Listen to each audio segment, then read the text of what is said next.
grand, epic fashion. I hoped it would be, and probably a bit more. It got reviewed very well. SCEA. Make the best effects I can on the last one. When I think of God, how can we make it like them? And that's rad, because I've totally been at the company where we looked at that game and went, man, how do we do that, you know?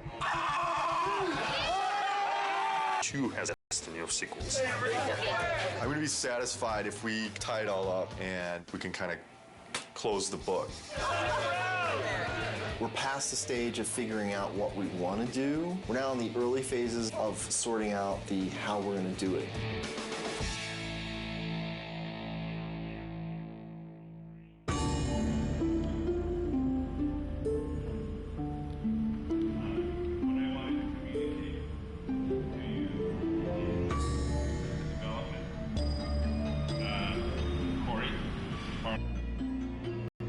Next Friday will be my last day at Sony Santa Monica. The bomb was dropped. It was somber and everyone was quiet and no one said anything, and perhaps there was a tad bit of shock. It's killed me because I really didn't want to say something, but it's just nothing you can say is going to come across as anything but you're an asshole. When I heard that Corey was going to leave was kind of annoyance more than anything. It's, you know, it takes a long time to make a successful team as much as a successful product. It's always a pain when a key person in that team decides to move on. First emotion we felt was just shock. Didn't see it coming, didn't expect it. It's like dropping a bomb. Well, it was disbelief, obviously.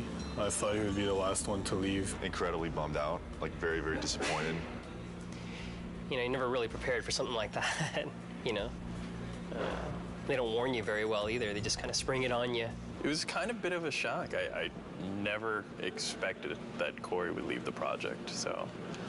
But once the initial shock died down, I couldn't help but being a little bit happy for him, so because he was getting to try new things. It kind of puts us in a little bit of turmoil for now, but I think we'll work it out.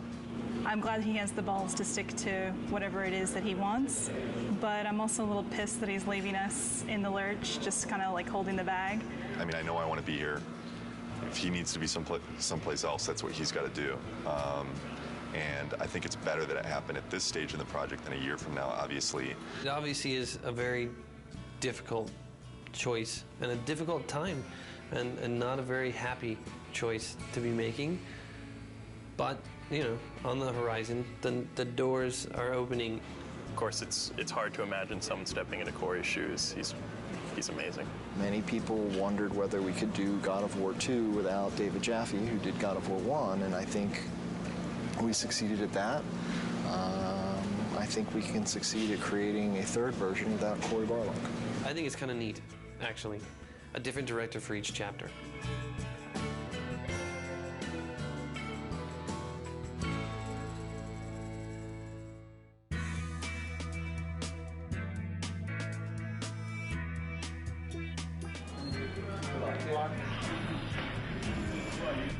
I have chosen Stig Asmussen to take the helm.